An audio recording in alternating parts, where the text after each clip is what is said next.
Casual Magic has been brought to you by Cool Stuff Inc., where you can get cool stuff. Use the code CASUAL to get 5% off of your sale. And then also by Coalesce Apparel, where you can get really cool t-shirts and stuff, and use the code CASUALMAGIC to get 10% off your sale. And by Archidekt, a deck hosting website that doesn't really sell anything, but they like me and I like them, so kindly use them. And now, on to the show.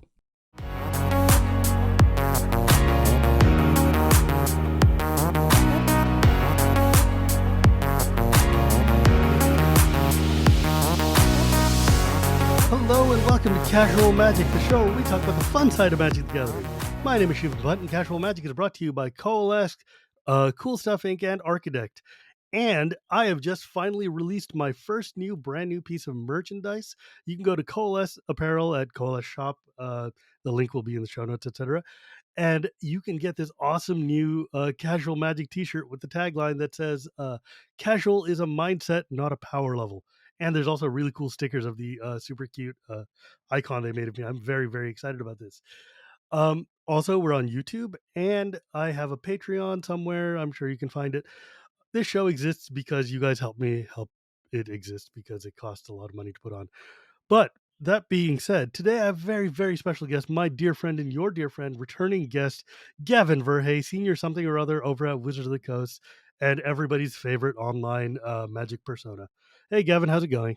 Hey, I'm so happy to be here, Shivam. And I just want to say that your shirt from Coalesce is awesome, so definitely go check it out if you haven't seen it. I love Coalesce. They're making really cool stuff. If you've checked out my videos, you'll know I wear their clothes all the time, so go hit it up. I got to get one of those shirts for myself. Man, I was like, when Cedric first off comes to me and is like, hey, I want to work with you. I'm like, yes, okay, whatever you want, because I love you. And then he was like, what do you think about doing a t-shirt? And I'm like, yes, that would be rad. I would love to have your designers do something. And it was rad. It's like so cool. But the reason I wanted to bring you on, Gavin, is because actually We're not here to talk about t-shirts. That's not the whole podcast, because I could do it. If you want to do the clothing episode, I'm in. God knows that you and I have enough Magic t-shirts between the two of us. Or like the new Kamigawa hoodie. Oh my God. The thing is the most amazing piece of merch I've ever gotten. Well, it must be nice for some people who got a Kamigawa hoodie. Look, all I'm saying, Gavin, is someday you too can be an influencer, and then maybe someone will send you a Kamigawa hoodie. But it's ironic because I brought you on here to talk about not GP Vegas that happened early, like late last summer, and it's still like maybe the like it hit right between the end of Delta and beginning of Omicron, so it was like the best possible window to have a Magic event.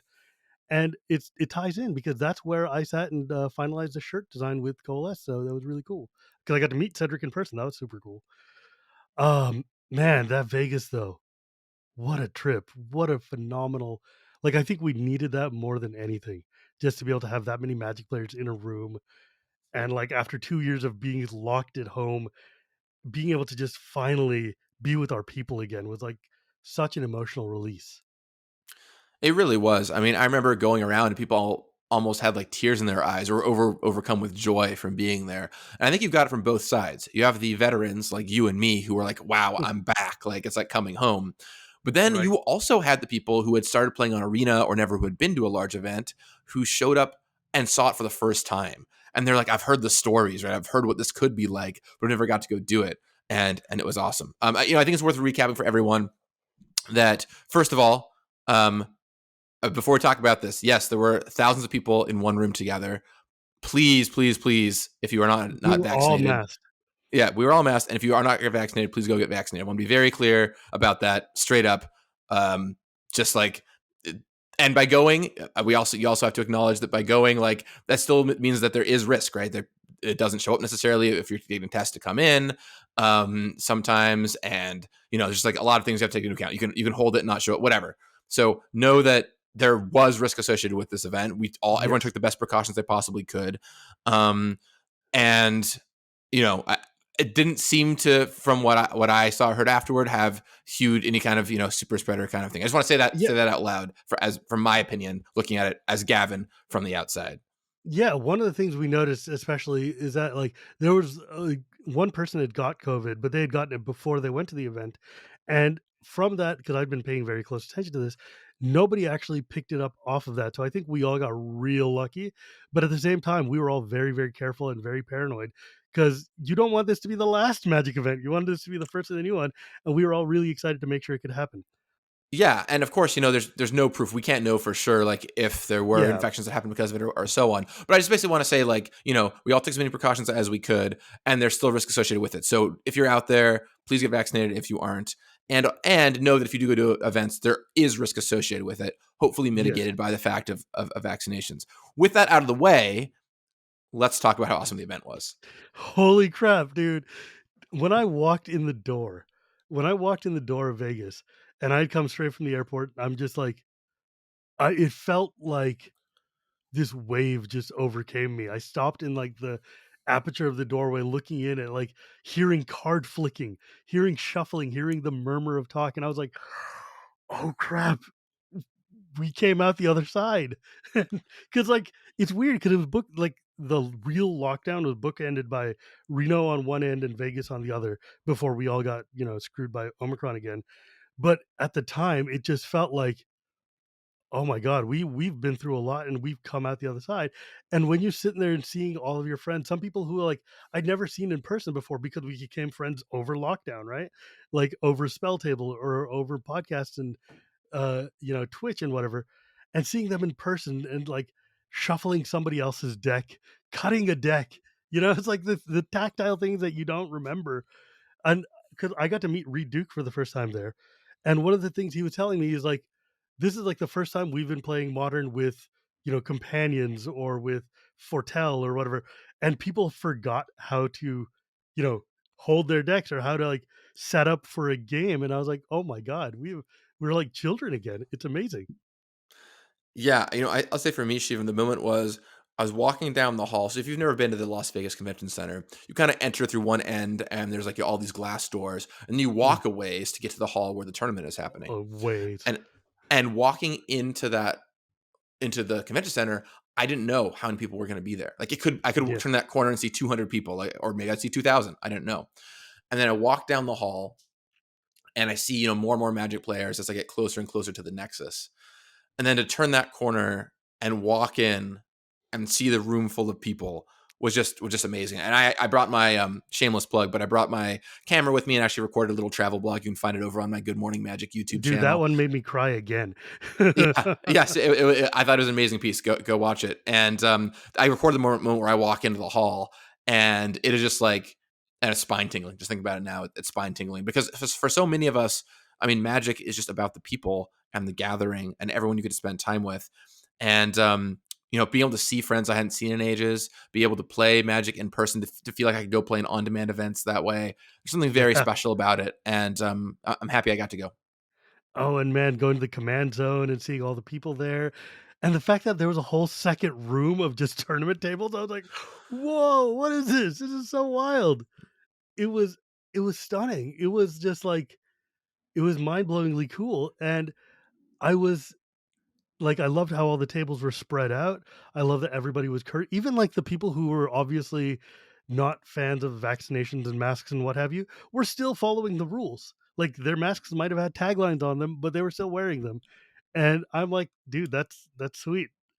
Uh, but just walking through and seeing pods of players and like I got to play a vintage cube and I had like four muxes in my deck and it was like, what is going on? Oh my god. So what I wanted to ask you though, you were there both as a personal capacity as one of us and from a professional capacity as a Wizards member. I know you went and took your like blog back to the company. What did they think for the folks who didn't get to come and see? What was like the vibe from inside the building? Yeah, so just for a little bit of background on that, I mean, I brought myself down there. So, I mean, I flew myself down. Yeah. I just wanted to be at the event and what have you. And it was an event that was being run by Channel Fireball. So, right, it wasn't officially run by us. Channel Yes. Fireball was running the event. Um, and I wanted to go and be able to see it and document it and create something to show what other people were like. So, for example, now, if you're listening to this podcast, whatever, 4 months after Vegas happened, 5 months after Vegas happened, hey, you can go back and watch this little travel blog I made to get a feeling of what it was like, a feeling Hmm. for what in person Magic is like. Um, so I brought it back. I made my little video. I got it out. I showed it around, and people loved seeing it. Right, there was a lot of. If you weren't there, it's hard to picture what it was like and how excited people were to be there and everything. And I'm so glad I got to capture that and be able to show that to the world and Yeah. also my fellow people inside the building. I should say too, I mean, I don't work on organized play. I'm a senior game Yeah. designer on Magic. I design what the Magic cards do. Um, Not where so they get played, that's for sure. Right. So I can't speak to what our upcoming plans are or might be. I'm not in those meetings right now. But I know that at some point in the future, we will have large scale events again. I feel confident in saying that. I don't know what they're going to be or what they're going to look like. But this makes me so excited for when that returns. And Yeah. I'm glad that places like Star City Games have kind of taken up the banner in the meantime of running, their smaller SCG Con events around the country and so on. Yeah, because I mean, obviously, with like hiring Huey to be the new director of like OP type of things, and like obviously, Wizards is incentivized to want us to be able to come back safely because Paper Magic is doing gangbusters. I'm not going to talk to you about finances, but we both know that the last 2 years have sold like infinite sets, right? Like Morrow has said, and like Forsyth has said, both like these have been some record breaking years in terms of just like car- there's a hunger. People want to play cards with other people, and like I was at my pre-release for Kamigawa, and it was just so fun. It was so warm and everybody was so happy to be there. We were all masked, everybody was taking cautions, and we were all just sitting there jamming games. It almost felt like a real event again. There was like a lot of people, but not so much that you were like scared about being there. But similarly, Vegas, like the way they set the room up leads me to believe that there's a possible future where we can come back to have tournaments again in a way that's safe and healthy for everybody. Uh, you know, Or at least I here's a hope. here's a story. I'm going to see if I can make this work. I've never told this before.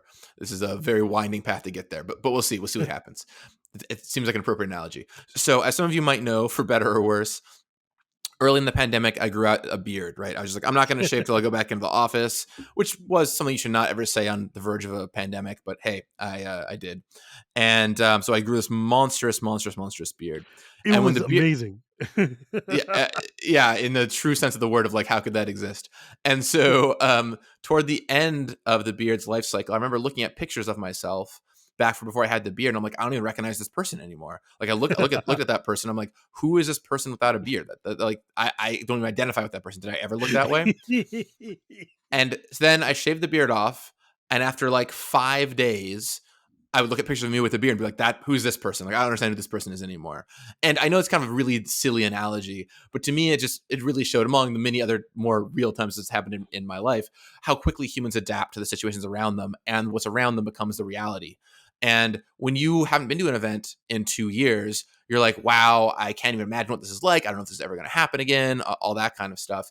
And then at some point in the future, I know there'll be events again, and we'll all be Mm, coming back and enjoying them. And all I ask is to never take it for granted, right? It'll be right? so easy one someday, who knows when it will be, but someday when events are back in full force, when when we're going out to our local large 1,000 person event or multiple 100 person event, just be like, you know what, there was a time where I couldn't do this, and it's so meaningful that now I get to go and participate. Because I know for me, like, right before COVID hit, I was at so many Grand Prix, I took them for granted. I was like, yeah, I'll just go to one every week Yeah, whenever I feel whatever. like It's it. a Look at the weekend. Sure. calendar, I'll pick one. There's a million of them. I'll go to them several weeks in a row and just like chill. And maybe I'll sleep in late, or not go over the site as much today or whatever. Oh And yeah, there was none of that this time.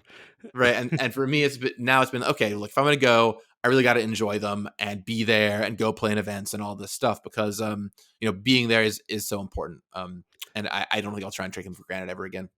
Yeah, I mean, because it's wild. I mean, I listened to the Resleevables podcast, which, if you are an old veteran like you or I, is one of the best places we can be because they go over sets and the era that they were in. But I'm in like the Avicen Restored or whatever, and they're like, yeah, and there's a 1,300 person GP in Omaha or in like Nagoya or whatever. I'm like, oh my god, we used to have just like multi-thousand events all over the world every weekend, and the coverage and the whole thing. There was an entire ecosystem there, especially in that time when it was just starting to really hit the crest of the wave. And it's so wild to think about. Like, there was a time where there were people who would just make their living flying weekend to weekend, going GP to GP, and that was awesome. I mean, we're all too old to be able to do that now, but it's just like, whoa, that's unfathomable in this modern era.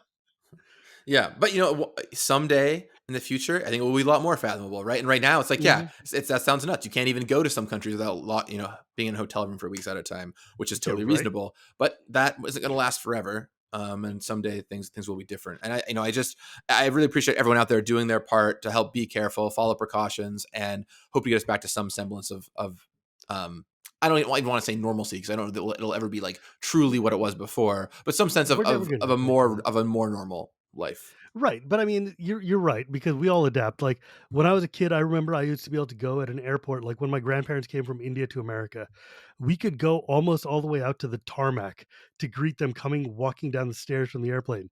Nowadays, they don't even let you in the door of the airport, let alone on the tarmac of all things. And similarly, I think we will find a new equilibrium, and we'll be able to go back to that. But let's transition out of that for a second. Well, I mean, God, dude, it's so much fun to just see like you or see like, Vince Kenobi or like all of the people who flew in from everywhere to just come and hang out, like Jim from the Spike Feeders or, all of my commander buddies. And I, God, I man, th- just hanging out in person with Prof for God's sakes. I think my favorite interaction that happened multiple times, it never fails to make me laugh, is when I would hang out with someone and talk for a little while, and sometimes during the conversation they'd be like, "Man, it feels like we haven't talked forever." I'd be like, "Well, I mean, like, yeah, because we haven't." Um, so yeah, it was so great to do all that stuff, and it was a great way to kind of close out that year, of year of Magic, and yeah, we'll see kind of how this year goes. Yeah, I mean, I'm sad that the year of Commander was also the year of pandemic, but I guess at the same time, that makes it the year of Commander because that's all we were playing. Like we were playing Commander on every possible way we could. And Commander's gone through a lot of changes lately. And I am very curious how you think Commander is going from like say Legends onward. How do you think the card flow, what do you feel about Commander right now? Well, first of all, I'll say yeah, definitely it wasn't my favorite environment to launch Commander Legends into in an area where No. people can meet up to draft it. Right, worked on the set from start to finish, took about 6 years, I've still and never gotten to draft it. comes out. Yeah, most people still have never got to draft it, but the set is still slid amazing despite that, which to me is a huge testament of its strength. And I just want to say that at the beginning of the pandemic, there was a lot of, hey, how is Magic going to do going into this? We just didn't know. Like I got to say that being in a place where people couldn't meet up in person and having the gathering in you, the title of your game, is like a little scary. But Magic has really done well over the past couple of years, and so thanks to everyone out there who's been playing on Spell Table or playing on Arena, or a lot of folks have learned just from their pod. Right, they're like, hey, I'm in a pod of 4 or 6 people who are all just hanging out together and nobody else. Well, I'm going to teach you how to play Magic because we're all hanging out, right? And so thanks Right? for everyone who has spread the message that way. In terms of Commander, right now, I mean, I think like all things, Commander has like all things for us. Commander has grown a lot in the past couple years. It's Mhm. it's gargantuan now. It's Yeah. perhaps the largest format in the game, and the thing is we're just gonna experience some growing pains as it gets larger and larger, and it's doing awesome. Like the format, I think is pretty healthy, and I think has a lot of great people playing it. But questions that used to be just like, oh, maybe it'll solve itself, like power level disputes between players or things like that, are slowly and slowly becoming apparent that it's going to be difficult for them to solve themselves. And this is, by the way, this is not me saying I know I have the solution or we're working on the solution or whatever. And some of this is in the rules committee's hands as well.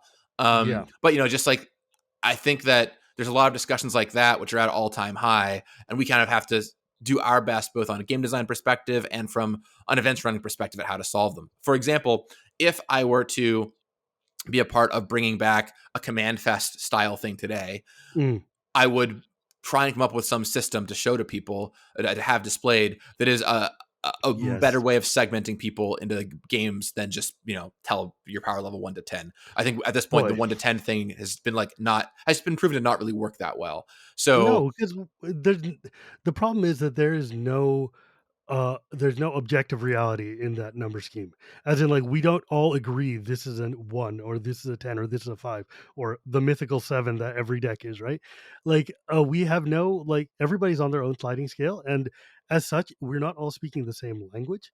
And so we don't have a way like I say over and over and over again, the biggest problem in Commander is not the cards, it's the matchmaking. It's literally just making sure that the people sitting at the table are sitting at the right table that is going to inform their entertainment and what they want to do. And it's real challenging for us to figure out how to get people to, like, I mean, Rule Zero failed. And like, this idea of discussing is important, but we don't know how to do it in a productive manner Why because do you we think don't Rule know. Zero? Why do you think Rule Zero failed? I'm sorry. I I'm think not sorry not rule to cut you off, but I was actually really No, surprised to hear that. yeah, because I think that Rule Zero, the idea is originally was, hey, talk to the other people at your table, figure out what you want to do. What it's become is like a way for people to gatekeep or to, like, so because we were like, oh yeah, if you want to play the Planeswalkers Commander, just like talk to your table and figure it out, Rule Zero it. But that kind of was supposed to be a minor offshoot and instead became the main focus, where it's like now you have to beg your table's permission to play any deck at all. And they're like, oh yeah, well, if I want to play land destruction, I have to Rule Zero it. And it became almost a meme way of saying, like, I'm going to dismiss your problems or desires and just say, like, sorry, bud, Rule Zeroed. And I think that missed the point of what Rule Zero is trying to do. And I think that it's so nebulous that it needs to kind of be taken back to the drawing board, because the problem is that we don't know how to communicate what we want. Like, I've heard Rule Dare discussions go from everything like, these are my win conditions, or this is exactly what my deck does, or here's like a 12-minute dissertation about like all the cards in my deck, or like, what turn does your deck win? I have no idea what turn my deck wins on. Like, it we don't have a lexicon by which we can agree to say, this is what I want out of the game. And it's like, I think, like, I've been narrowing it down to something like, I would like to have a game with a lot of interaction, with a lot of like, power level, and our goal is that one of us is going to win, and we're not going to feel bad about who wins or how they win, because we all understand that we're here to try to cutthroat it. That would give you like kind of a CDH table. The harder part is getting to the tiers underneath that, where it's like, I'm playing lots of fun cards that are very powerful, but I'm playing them in a casual way. I'm not going to try to counter you out. I'm not going to stop you from doing the fun thing unless I'm about to do the fun thing. We don't know that necessarily the nuance that'll get you under 9 to like 2. Like, you can get to like, oh, we're playing precons. Fine. Between precons and CDH is a very large gap. And I don't know how to fill that yet. And I don't think anybody does. Right? How do you filter out all the sevens from each other? Hmm. I mean, I think that's an interesting perspective. I feel like maybe you're right that the Rule Zero thing gets memed on a little bit. I can Hmm. definitely agree with that. But in general, whether you want to call it Rule Zero or call it something else, I have found a lot of success just from sitting down at a commander table and just being like, hey, what are you all hoping for from this game? And just talking about it. And if someone Hmm. has a Rule Zero thing, they can like bring it up, like, oh, can I play with this commander? But you're right, that Rule Zero is so much more than just can I play with Golos, even though it's banned. Although people do have asked that sometimes. And for me, it's just so much more like, hey, let's have a conversation when we sit down. And communication is so powerful for helping this out, and honest communication too, right? It's no good to anybody if you sit down and try and convince everybody your deck is a 5 when it's actually an 8. Not one's gonna hit that scale, but just trying to use it Right. as something representative here. So, I mean, call it Rule Zero, call it pregame conversation, call it whatever you want. As long as people are honest about what their decks are and what they're doing, Hmm. I have found so much success with paring things down. The challenges to me come in, one, when someone is being dishonest or doesn't understand what the other people are asking for, right? Yes. And then two is actually a lesser, maybe talked about one, when someone doesn't have a deck to match what people are talking about, because that's what Mm. leads to maybe some amount of fudging or dishonesty, right? If I sit down like, oh man, great, I finally get to play with Shivam. I'm so excited. Shivam and his 2 friends were going to play. And you're like, hey, Gavin, we're playing like kind of weak decks that are like theme decks from Block Constructed back home. Like, do you Mm. have anything that can match that? And I look at the 3 decks in my bag or the 5 decks in my bag, and I'm like, no. I'm like in my head, I'm like, oh, I don't. But Let's see. obviously, I'm not going to be like, Corvold, Grand Arbiter. right, Eureka or whatever. But I want to play with you so badly that maybe I feel pressured into saying something. That's why one thing that I have really taken to and has helped me end up with a lot of very high quality commander games is being more open. And I do this all the time, Shivam, but being Mm. more open to borrowing other people's decks on both sides. Yes. Because first of all, if you borrow someone else's deck, there's a pretty good chance that automatically half the table is going to be at about the same power band. Because if I borrow 2 of your Yeah. decks and you're like, oh, these are about equivocal, then there's one person who's vetting that both these things are about at the right strength, which Right. is Right. Right. great. Second of all, if you're the person who doesn't have a deck that matches what other people are doing, you can grab someone's who does and play with them, be able to interact with them, which is really meaningful. I know that's not for everybody. I know Yeah. that some people Like, play look, you and Commander. I can get away with that. Not everybody can necessarily get away with, because there's a lot of trust and confidence involved in doing that, especially with people's commander decks getting blinged out more and more and more. But I mean, I agree with you. I think that, like, one of the things we've noticed about commander players is that yes, there are people who have one deck, but there are a lot of commander people who have at least 2 to 3, and a lot of them I will find are willing to share because we're all sitting at the same table. The deck's not going anywhere, but there's got to be a way. Like, Toby Elliott likes to say, it is better to not play Magic than to play bad Magic. You know, as in, like, we don't want people to get stuck into a game where there's obviously, like, you're sitting here and you're playing like counters all day, and I'm just like, I just want to build my machine and you won't let me. We're not sitting at the right table for each other, but maybe that's the only game we had because of the LGS. I don't know. I mean, this is one of those, like, you and I aren't going to solve this right now, but it's definitely something that I think needs to have a lot of just thought applied to it, because I think this is the next big challenge for Commander. Yeah, I think it's a pretty big challenge, and I really do feel like if people are just have more open and honest conversations, Yes. and are willing to be like, hey, I don't have a deck that matches this. I think that just goes such a long way. And part of the challenge, Yeah. I think, is for individual players identifying what it is they want and how to use that language, which, as you described earlier, you yourself have had challenges with. So for everyone out there, I would implore you to just take some time to think about, what is it that I want and how can I describe it in a meaningful way, and whether that's Yes. showing cards, describing how your deck plays, whatever the case might be. It's valuable. I also do respect that for some people, the surprise factor is important to them, and they don't want to give away what their deck is doing because they like it to be like, oh, hey, this deck's going to do something wacky you're never going to expect, or there's a combo Mhm. in here that you won't see coming, which does have charm. But if you're going to do that kind of thing, I would still try and find a way you can talk about your deck and explain to other people what's going to happen to Yeah, them, like, so you can there's have that gotta good be some conversation. kind of capsule description you can give that doesn't give away your gimmick while still being like, "Look, I'm gonna be playing a lot of," like, my deck's got a lot of incidental land destruction because it's a Titania deck, right? And, like, somebody's like, and the other thing is, don't be afraid to just say, like, "Yo, I'm not into that." Like, I was playing a game against, someone the other day, and they're oh yeah, against the other Gavin from the rules committee. He was at my house. We were playing, and he pulled out a deck that was effectively like a mega mill deck. And the rest of the table, we were kind of like, that could be fun, but we're not really feeling like mill right now. Can you pull out a different deck? And he's like, perfect. And he grabbed a different deck out of his bag, and we went, and it was a good time. And some folks were like, hey, you're just like, what if he wanted to play the mill deck? What if that was his fun? I'm like, yeah, but it's also more fun if everybody is kind of like here on the same page, right? Like, I'm not saying don't play your powerful decks, but maybe we all agree that the last game we play is going to be like our crazy powerful decks, or maybe we're all like, all right, yeah, cool, I'm in for a mill deck. Let me pull my deck that's going to have ways to deal with that, right? So it's all about making sure that, like, we don't have a metagame in EDH. We don't have like a tournament. We don't know. We can't pre-plan for this stuff. So just imagine the discussion being sort of like sideboarding. Like, you're like, oh, if they're going to be playing their burn deck, then I'm going to pull in my life game deck.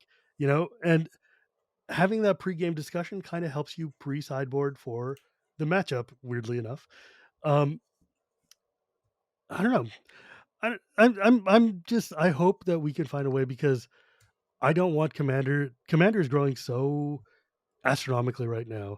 It feels almost like a kid hitting, like, turning 8 to 10 and start like growing like a weed, and suddenly their clothes don't fit right and their legs are sticking out and their voice is dropping in weird ways. And we're having this weird kind of like awkward, like, pubescent era of Commander where we need to figure out how to interact with society and how to make sure that everybody who has joined us under this tent is also having a good time. Um, and that's tricky, right? Like, because there's these people who I deal with all the time who are like, how come everybody isn't playing like they're playing in a vintage tournament all the time? And I'm like, because I want to play with scribe sprites and you want to play with like Black Lotus, and we're not going to have a good time. Um, but there's got to be a willingness to uh, cooperate, and also to allow yourself to be guided by the table you're sitting at, which means like sometimes they want to play at a lower power level, or sometimes they don't have an interaction rich environment because all their card slots are dedicated to doing the thing they want to do. Rather than sit there and like, judge them, maybe just be like, okay, well, this isn't going to give me the entertainment I want, so I'm going to find something else to do, rather than tank your and their 2 hours. Because if everybody comes out of it grumpy, then nobody get anything. And like the last thing we want is people walking away from a Commander game saying, I don't want to play Commander anymore. I don't know. Yeah, I agree with that. Yeah, like these are things I just end up thinking about a lot. Um, what do you think about Kamigawa though? I love it. It's such. I'm so happy, so happy we went back. I mean, I've wanted to go back since we were there the first time when I was 14 years old, and at Wizards for the past 10 years, it's been really fun to go from we're just never going to do this to see like very very slowly and surely the sentiment kind of change. To maybe we'll do this, maybe we'll consider doing this. Hey, we want to do a Japanese world, maybe it could be Kamigawa. And then finally, all the way to even like design is running, and we decided to make it Kamigawa because originally it wasn't even sure it was going to be Kamigawa when the design started running. Like in the middle, that seems so weird. In the middle of design to be like, okay, well, now we're actually gonna. So, can you tell us a little bit about like, because I know that there was a lot of anti Kamigawa resistance, and maybe not anti, but just like a lot of hesitation on Wizards' part to go back to Kamigawa. There's a lot of public statements from people over the years being like, "We're not going back. It didn't work. It failed. I understand you want it."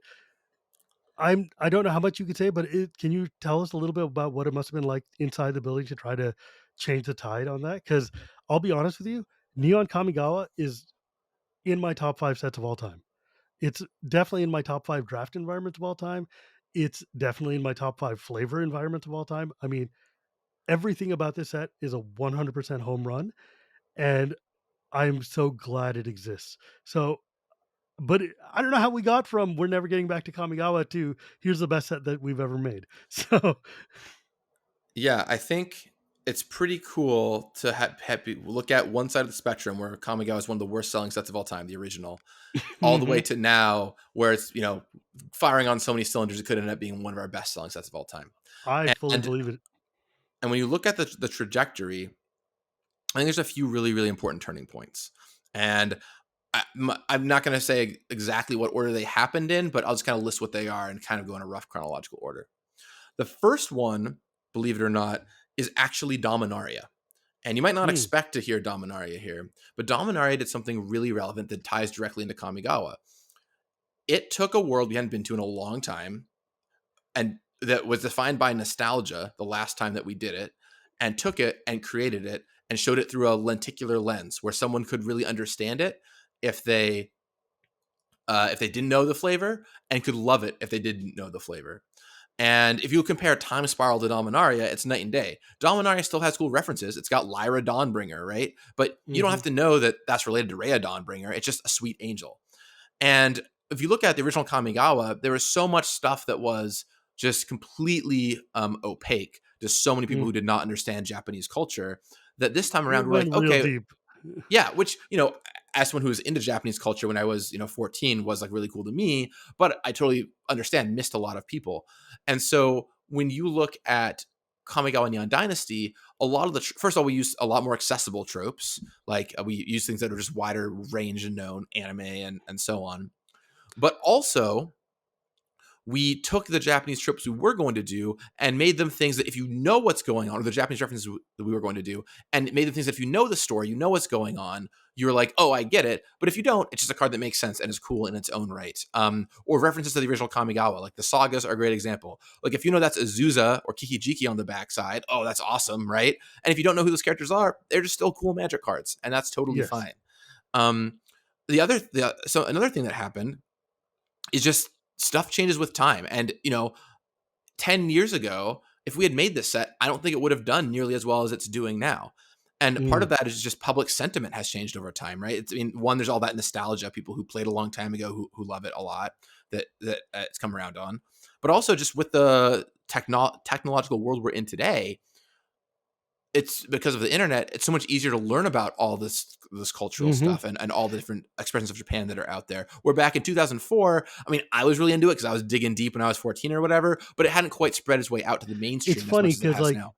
in 2004, when I just graduated college with a degree in Japanese, and one of the things is that among like international relations in Japanese and English is what I got my degrees in, and the thing that was wild is like Kamigawa original set felt like uh, a Japanese like a college student's paper. Isn't like here's like how deep I can show you all the lore. Here's like super. It wasn't like pop culture Japan. It was like literature Japan, right? Like it was so deep into the like the lore and culture that like if you were someone like me who was hardcore like Japanophile weeb at the time, but like you're into like onna or you're into like the weird like monsters and stuff. It was awesome. Mechanically, the set though was so not fun. And the legends are cool, and obviously it's become one of the greatest sets for Commander since because of all the generals you've given us. But man, Kamigawa was a real rough sell. This one instead feels more like what you I mean, I don't want to be like dismissive because it's one of my favorite sets ever, but it feels like the mall version of Japan, like the Hot Topic Suncoast Video Japan of my youth, of like going to an anime store and getting the poster on the wall and seeing Ninja Scroll and seeing Macross Plus and whatever. And this feels more like a vibrant, living, youthful Japan as opposed to the more stoic, elderly, kind of very quiet Japan that was in the original Kamigawa. And because I remember when a couple years ago on Blogatog, Maro was like, "Would you guys be okay if we went back to Kamigawa, but it had no mechanical synergies with the original one?" And overwhelmingly, people were like, "Yeah, we just want the world back. We don't even care that it's not splice onto Arcane or." I'm so glad you resisted the urge to do a four-sided flip card where it's like the Kamigawa flips on the front side and then you can turn it over and flip onto the other side. And it's like that would have been so too much. Yeah, I agree. God, The can you flip imagine? cards, the art on those is rough. I've looked at doing some new flip cards for commander decks, for a few reasons. One being that we don't get to do double sided Get cards in fair. commander decks right now, and Right. they just always look horrible. It's just like you can't fit any text on them, and the art is going to look like a blob. And with the new Um, unbalanced frame with the black on the bottom, it's just going to look even worse.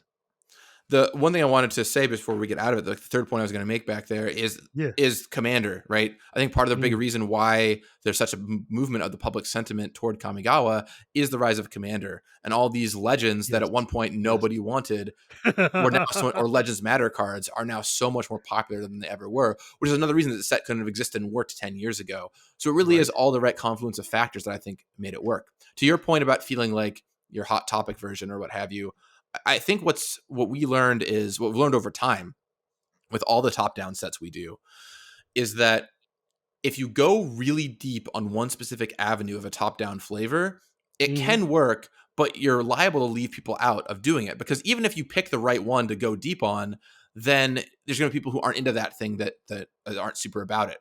Yes. Original Kamigawa did the worst of all of the worlds, I'd say there, where it chose one thing to go really deep on, and it was something that was very opaque to most players. Yes.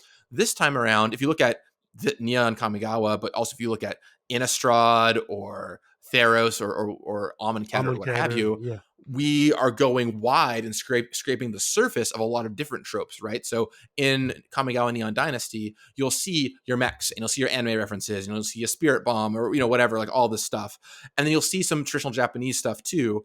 But we're not like picking one and being like, hey, it's all about this one thing. We're trying Mm. to pick 50 and do a little bit of everything, right? So that it feels like no matter what you recognize, it's there. If you look back at Theros, like I said, same deal, right? You get some traditional Greek myths, you get some updated stuff like Clash of the Titans, you get some video game references. Like we're trying to hit a wide spread of Hmm. things Hmm. so that no matter who you are, you almost certainly have been touched by the mythology or the influence of this place in one way or another. It's just about finding that another. What is the way that you have been influenced by it so that the set can speak to you? And if Theros had gone hyper mono deep into just the Iliad or something like that, if someone It had would have never been read the rad. It would have Iliad, been rad. Come on. I mean, there's a set there for some people, right? But if they're just like, Look, oh, dude. it's mono Iliad story, then you're gonna be like, someone who's just watched Clash of the Titans is gonna be like, but I don't get it, Yeah, you know? if you did a set based on just the 10 Adventures of Odysseus, the Odyssey, you could totally do it. It's got cyclopses and sirens and the whole thing. I mean, but your point is valid though, because there were people who were turned off by the cyberpunkiness. There were people who were turned off by the, hyper glow, and then you have this entire green white half, which is all traditional shrines and spirits and like enchantment. Oh my god, the fact that there's enchantment creatures and artifact creatures and they're on the other side of each other, it makes me so happy. I love this set so much. I've been having such a good time playing it. I've been cracking the packs. I've been having such a good time opening packs.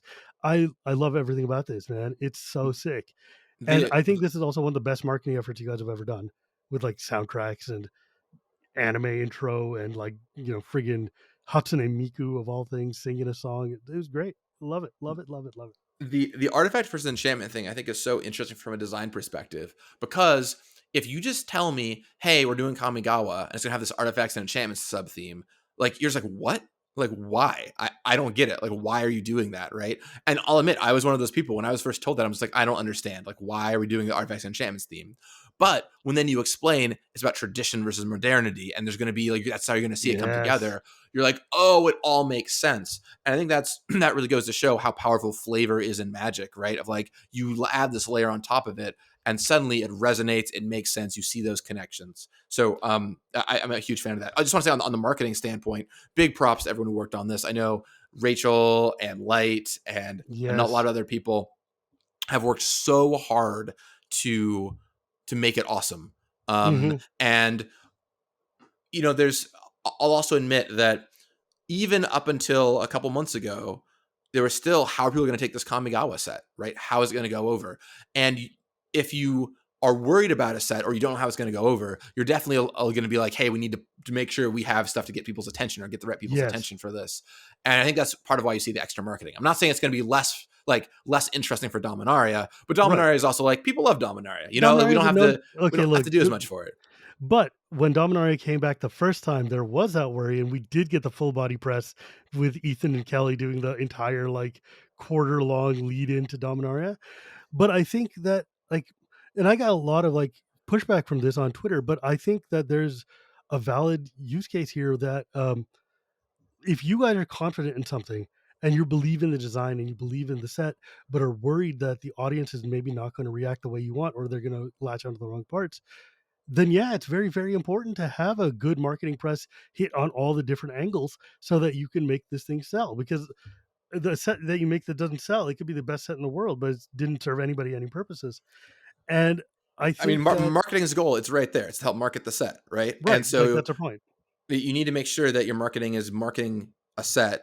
If it needs, you think it's going to need the extra help, you want to make sure to give it plenty of marketing. Now, to be clear, this isn't me saying that Dominaria isn't getting cool stuff. It's got No, awesome stuff. I Dominaria is know gonna some be of the early amazing, I'm plans. sure. The marketing is going to be amazing. But with this set, it was like, hey, let's go all out, and especially because we're doing all this stuff with Japanese culture, let's do things we've never done before and touch areas we've never Yeah. done, anime trailers and so on. So, Dominaria has very different levers that we'll pull for it, and Brothers War has another set Yeah, of very and I different mean, levers we're going we've to got pull new for it. Capenna before even both of those. Right. So Well, and New so Capenna that's a brand new world, right? So you can definitely expect to see some pretty. I've heard some of the early plans, and you can definitely expect to hear some pretty awesome stuff for New Capenna, because it's also a new world, and with a new world, you're never sure how it's going to do. no So yeah, spoilers. there's some We'll cool we'll we'll stuff. we'll, we'll talk about that in like June or something. But I'm so what have you been doing specifically at Wizard? You're mainly in charge of like commander stuff now, right? Yeah, Or I'm secret working lair stuff or what? on some really cool commander stuff. I don't really touch Secret Lair at all. It's funny. I do almost nothing with Secret Lair except for when I do an entire deck for Secret Lair. So that's like the one overlap. But I don't really do Okay. anything for Secret Lair. I'm mostly right now focused on the commander products, and whether that's working on the deck products attached to sets, or working on the like stuff like Commander Legends, like Commander Legends 2 coming up this summer, the D&D Baldur's Gate set. God, I I had a want to very talk large to you hand about in that, that but I product. cannot until we do. But I'm hoping that you guys learned some of the lessons from Commander Legends 1. Um, actually, can we talk briefly about that in the time remaining? What now we've had Commander Legends out for about a year and change, about almost 2 years now. What did you take away from that? What is your like? Have you been studying the response of people? What do you think was goods and bads about Commander Legends? Because I'll tell you right now, there was a uncommon in there called Fathom Fleet Swordjack or something. It's a pirate that when you attack, it does damage equals to the number of artifacts you have in play, and it's one of my favorite cards of that era. And I love that, and all of those like little cards that come back from the graveyard, and with that, what was that mechanic there? You pay Encore. mana, and yeah, I love Encore. I think it's super cool. But yeah, you've had time to think, and you've had time to see the impact of the set. What do you think, as somebody who spent a decade working on this? Where did it land? I appreciate almost 6 years. I appreciate the decade on Commander Legends there. Although I haven't at Wizards for over a decade.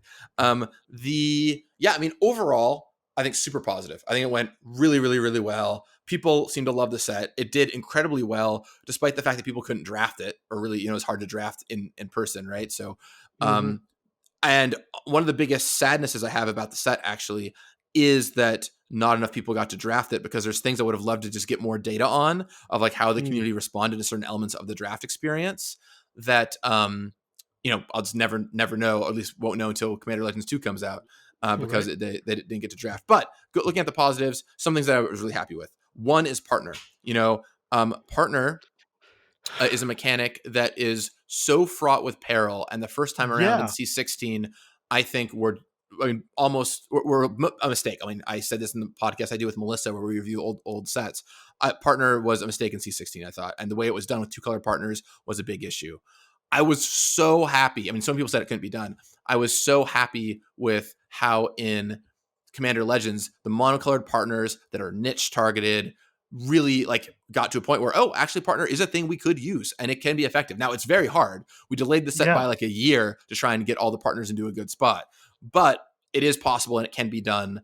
And while it's not a lever I think we should pull every single time, to make Commander Legends work here, to give people what they're hoping for with partners, and to not have it be a bustapalooza, to me was a huge success of that set. So one of the things about partners, and I'm not going to belabor the point too much, but basically, I love partners. I love the idea of partners. I've always loved the modular nature of like, here's half a deck and here's half a deck, slam them together, Voltron, yay. What I've learned though in the years of being on the CAG and just studying this is that too many partners makes a soup, and you end up with too many ways to get super easy good stuff going on. And like for instance, I had a guest on who told me about his Dargo deck, which Dargo is like one of the random legend partners that was in Commander Legends. And I was like, what is this card? This is like, it seemed like it was made for draft. It was the sacrifice dude. He gets a discount on his cost whenever you sack things. And I was like, this is a weird card. I don't know it's ever going to make any progress at all. And he made this amazing deck, which is all about sacking and recasting Dargo infinite times with like making a ton of mana and then storming off. And I was like, this is amazing. And I'm like, how do you do this though? It's a mono red card. It's like, oh, I've got Timna there to give me all the other mana I need. And I'm like, oh, those original C16 partners are just so strong unto themselves and then so strong in combination with things that they almost nullify the limitations that make Commander interesting to me. You know what I'm saying? Like the fact that there's like color restrictions that like one of the things that my personal pillars of Commander is that I think that color restrictions and based on your general is like one of the most important things because that forces you to play more thematically, more closely, and keep your deck kind of in check. Because otherwise, it's too easy to just be Canlandry. I've got every card in the world, and it's just going to be amazing. Having like 70 new partners show up in Commander Legends definitely made it a lot more open ended. But the partners themselves are so neat. Like I mean, I say this fully hypocritical, knowing that I've also got a treasures deck with Nadir and Kiri Lineslinger to get Mardu colors, and it's awesome. It's a blast. I love it, and I love the weird, unique things people have done with partner. But I am very, very. I hope that the future designs of commanders are more niche like this because I think it's really cool to see super narrow, targeted commanders. Yeah, well, this is the experiment I always have people run through. Just ignore for a second, ignore all the rules text on all the partners. Just pretend it doesn't exist. What's stronger? A partner that gives your deck 2 free colors, or a partner that gives your deck 1 free color? And that's huge. Like the difference with the Yeah, original partners is not like, if you even ignoring the game text, is they add 2 colors to your deck so you can access to yeah, more powerful cards. And you put Mhm. on top of that the fact that they're generally powerful commanders. Like the our motto in Commander Legends design was "Don't make more Thrasioses," because Hell no, please. that card is just egregious to me because it adds in arguably the two best colors in Commander, or certainly two colors that people always try and get into their Yes. decks, green and blue. And then it's just totally generic. It's like pay 4 mana, get a bonus, and it's like R that's and it's exactly like the a good wrong angle to bonus. go on. Right. Exactly. It's exactly the wrong angle to go in because it adds two colors. So you're actually, it's upside to your deck. Plus, you get this really powerful thing. In Yes. Commander Legends, giving you one color, letting you play a total of a 2-color deck, and then making the partners niche, I thought let you do some really cool things. Now, it was very hard to design to get them all into being that kind of niche space. And there are some that certainly did end up powerful, like the green Kodama, really Oh my powerful god, that card is commander. broken. But, Freaking infinite all day. And I, Jessica is really, really strong. The one that surprised me was the fact that Rogrock, the 0 casting cost kobold, ended up being just broken in half. mean, and these cards are all very powerful. They do stuff, but to me, broken is something to use for adding 2 colors into your deck and giving you an infinite Yes. mana spout. And Mm. the fact that these only add in 1 color and they're a little more restricted, given that we made so many of them. I mean, yeah, I think Kodama is probably like a little strong than we would have wanted ultimately, but it's like not super over the line to me. Where Mhm. some of the original partners are.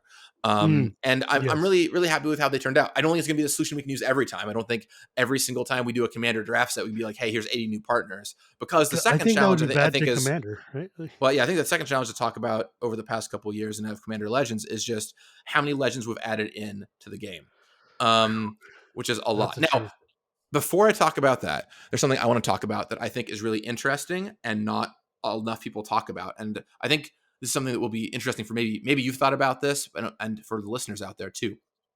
So I don't know how much you know about learning theory or theory of teaching, but for a lot of students, something that's really important is getting them to write down what you say. Like taking notes is almost more important than reading the notes later, just so that you can Memetically remember, yeah. remember that way. And I get a lot of people telling me, hey, there's so many things coming out that I can't remember what cards in Ikoria or Kaldheim or in Commander do or what have you. And while I'm not going to say that we haven't been releasing a lot of products, because we have, and certainly that's feedback I've taken back and we're looking at, I do think that a lot of it is just being in a pandemic and not being able to play these things in person, because the Mm. act of drafting, holding the cards in your hand, looking at them, shuffling them around, sorting them into decks, marking down checklists at Grand Prix full of, hey, here's all the cards that I'm putting into my deck, writing down deck lists, talking with people in person about cards where you can't look them up, playing in Commander and announcing I'm putting this down, seeing them in play at a table, all this stuff really, really builds your own personal mental model for what these cards are and what they do. And when you take away the ability to play in person and to build up a lot of this, I think it's more liable to feel like soup. Also, when you the way that brains work a lot is that when you need things to mark the passage of time. And Mm. pre-pandemic, everyone had things to help mark that passage of time, whether it was going to the office every day, whether it was life events for people, so on and so forth. And without as many things to mark the passage of time, things seem to happen all in one blob together, which makes it feel like sets come out closer and closer to each other. So I'm not saying that's the only reason. Like, yes, we have released a lot of products. Yes, we have released a lot of legends. But I do think the pandemic has had this very like blobby effect on people's memory of all these things and how hard it is to remember all the things that have come out. So with that Yes. said, okay, taking that all to heart, maybe there's something to chew on there. I will say we have been releasing a lot of commanders, and we should be very careful about how many commanders and how often we release the different commanders. We're going to keep making cool stuff. We haven't hit the saturation point yet, I don't think, but just the more we make, the quicker we risk reaching it. So that's something we need to be careful about, and we're certainly thinking about a lot internally. Also, along that lines, we're just so much more about leaning into niche commanders that build a specific kind of deck than leading into good stuff commanders. Because if you make a commander that is, say, the strongest card in green, blue, white colors, I don't know, maybe you call it Tulane or something weird like that, then I wasn't that saying it, but I was thinking it. then any future green, white, blue commander has to live up to Tulane. And so many times it's just like, why would I play this fun niche thing when Tulane exists? So by making niche stuff, it really helps that direction. of like, oh, there's a lot of different green, white, blue decks you can build, as opposed to there's just one. That is Um, the exact impetus behind the Golos, man. Everybody's like, "Why would you do this? You took away the deck for my like mazes deck or whatever." It's like I understand, and I apologize. I had one too. It sucks, but the fact that there was never that Golos was always the right answer of when you're looking at a deck, who should be running this deck? It's free. It gives you a land. It pays for its tax. It's free. It's incidentally free. That card and Chulane were, I hope, the nadir, and I hope that, and I think the commander designs since then have like ramped or come in the right direction significantly. Will Helt was fantastic. The zombie one from Midnight Hunt. Um, actually, every precon that has come out since Zendikar Rising has been phenomenal. They've all been really targeted, really careful. Even the most generic one, AC, was still super fun. Um, I think that commander design has grown so significantly, interestingly, since like Golos and Friends, and I just have real kudos for you. I mean, think about the fact that like last year's most interesting commanders were like Prosper, which does something brand new that nobody's ever seen before, or like who the heck was the one from Lorehold, the guy that exiles a artifact from your yard and gives you two? Osgir, Oz, yeah, Osgir. No, was it Osgir? No, yeah, was that the gnome? Whatever. I don't know. Yeah, Osgir, the Osgir. You're reconstructor. right. Yeah. That guy is amazing. And Alibu and the other one, the other one. But yeah, like I think that there's been a significant progress in your design in being more narrow and being more niche and being more interesting, and also in making legends that are not just there for commander. Like the two Yamazaki cousins are not going to be the best commanders of all time, but I'm glad that they exist. I'm glad it's cool. You know. One thing that we did in starting with Ikoria is we started releasing these set themed commander decks, right? So you have, like as you said, Zendikar Rising and whatever, Strixhaven and Kaldheim, like they all get commander releases. And I definitely have heard a lot of feedback from people about like, hey, I miss the old big deck releases of just like, hey, they're from anywhere in space and time. And to be clear, like I loved those too. I love being able to be like, hey, we're gonna make Tawnos this time, or what cool old story character we're gonna put in these commander decks. Like there's a lot to love there. And I do hope that in the future we'll find times to be able to bring back whatever wacky thing from Magic's past and do whatever themes we want. With that said, I think that the move to do themed decks has resulted in us being able to tap into the set themes as we're doing them, which just naturally results in more niche commanders, right? It's like, okay, we're going to do a zombie precon. Well, Decade is the thing in Midnight Hunt. Cool. Well, let's make a commander that makes Decade tokens, which is not a thing I think we would normally make if we're making a zombie deck. But this one Mm. is specific for this, which helps out a lot. You look at Raynar, the Ever Watchful, the blue-white guy from Kaldheim. It's like this is not a Foretell deck theme deck. that we would normally do, right? But we get to tie in a mutate, same deal in Ikoria. We wouldn't normally do a mutate deck because it didn't exist before this. We were able to blow it out here and lean into that nicheness. So I find a lot of value in having these decks for actually be able to make legends that will allow Commander to have more variety and not eat its own lunch. Because if we were still doing it, like, this is going to sound wild, but imagine that if instead with every set we released whatever 2 or 4 like agnostic commander decks, just like pick whatever things in the world you wanted. I Jeez. think we would end up with a lot more of eating our own lunch of like, well, there's another best in class commander that does this thing. Where really, Woo. as Rosewater says, restrictions breed creativity, and tying it to the set and the set's mechanics, I think does a lot for creating these cool niche commanders. And it also keeps your design space fresh, and it gives us more interesting choices. I mean, it's hard though because like there's been a billion of them, and every day in my Twitter feed somebody's like, "Oh man, that card is going to be amazing in my Snagglefrag deck," and I'm like, "Snagglefrag?" And they're like, "Yeah, it's a legend that was just in this set," and I'm like, "Oh god, there's like 1,200 of them out here. What do you want me to do?" But like, I don't know. I think except for the Shikari Genesis engine, which I'm worried about being a combo deck. Um, these things have been amazing. It's been I, fantastic, and it, Shivam, I'm curious how people feel about this. I'm sure you feel a certain way about this too. I'll tell you how I feel. Originally I was really worried about making so many legends, or because I was like, I'm just not gonna know what they all do. And there's like this Magic player like instinct to want to know what every card does, especially if you've been playing for as long as you and me since the very early Hmm. days. Yeah. Like knowing what every card does is like a badge of pride. Like I know what all these things do. And while I am still think we need to be very cautious about how many legends we're making, because making too many legends like eventually risks getting closer and closer to the singularity of you made through all these themes or whatever. Um, I'll say that I've actually personally found it almost exhilarating when I sit down at a table and someone's playing a legend that I've never seen a commander deck for. I was like, oh, like you're playing Inga Runais, this uncommon from Kaldheim that looks kind of bad. Sweet. Like I forgot Dra- this card existed. I can't wait to see how you built the commander deck around this thing. And I find yes. that is actually gets back to what people are constantly asking for, which is the more janky commanders, the less optimized commanders, the commander decks that play weird cards that you wouldn't normally expect. Because no one trying to build the best deck they possibly can is going to go grab Inga Runais, right? If someone sits down at the table with Inga Runais, it's like going to be some kind of weird theme deck, or something that tries to use her trigger in a really unusual way.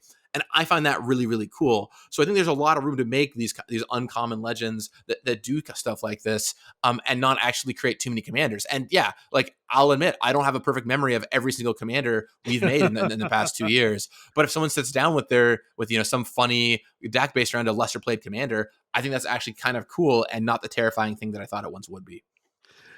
I love that because you're right. It reminds me of Commander the way now there's the grognard way of being like, why isn't Commander like it was when I was a kid and didn't know any better? It's like because you know better, that's why. But yes, you're right.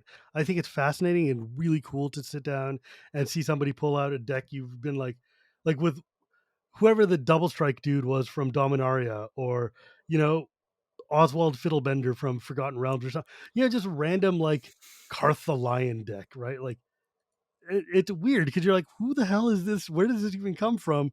What is this deck? I can't even picture what this deck is going to do. And then weird things start happening, and it feels awesome because you're like, this is Commander. Something chaotic is happening, and I have Well, no idea how to react. I love it. one thing I see people say, and that I have seen recently, which I understand the impetus for, is I don't have the time to build all the decks for all the commanders I want before the new set comes out. Right. So it's like, Nope. oh, this set just came out. There's 20 commanders. I used to be, I could like build them all and have the time to do it. And now I don't. And I understand that. I understand that you're like, oh, I wish I had more time with these. But what I'll say is, let's say we release a set that has 25 commanders and you have time to build 3 of them.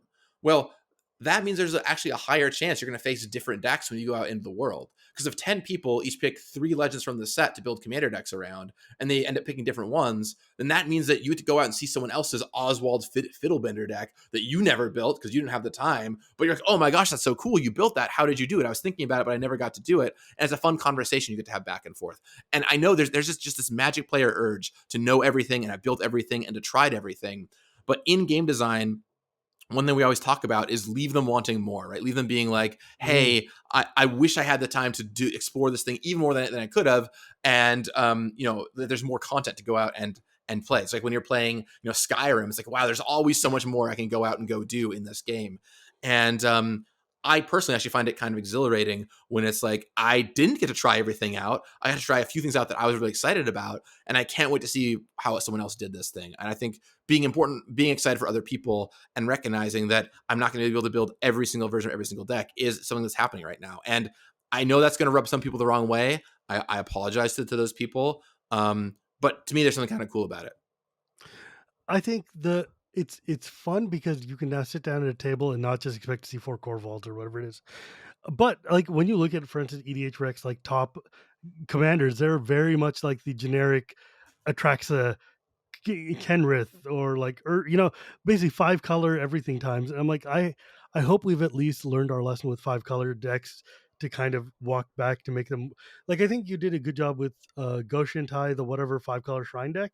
Even though it's like get auras back and loop them and do weird things, it's still niche and narrow enough, unlike a card you created, Najila, who is like just maybe the poster child for whoops, we 5 colored Right. unfairly. This is for your warrior deck. Nope. Turns out you don't need a lot of warriors to make Turns out you Najila don't good. need any warriors. Turns out you need Uh, 99 land and you're good. I love Najila, but yeah, that yeah, was yeah, a and in saying all this, like let's imagine. I know this is a weird world to imagine, Shivam, but let's imagine you love Atraxa. You're like Shivam's like love Atraxa, play it all the time. My number one favorite deck is Atraxa, and you love it because it's powerful and because it is a theme that you enjoy. Well, the more legends we make, the more likely it is you're going to see some new legend where you're like, oh, I just want to try building this thing out because it might be a cool new way to take a direction and get you off of playing that Atraxa deck that you always played. Yes.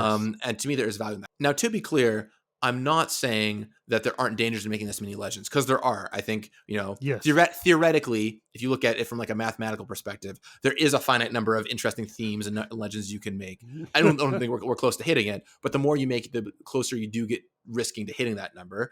And also, there is certainly a saturation point where it's too far for people. I recognize all of that. I totally understand.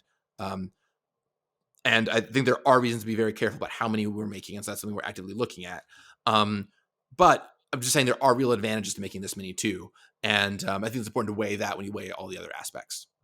Yeah. I think there's too many legends, but I also thought that when it was more generic. And I think that now that they're getting more niche and more narrow, and the themes are getting more and more interesting, like even this new green red enchantment modify guy that just came out, I'm like, wow, what a phenomenally interesting and narrow and a different way to.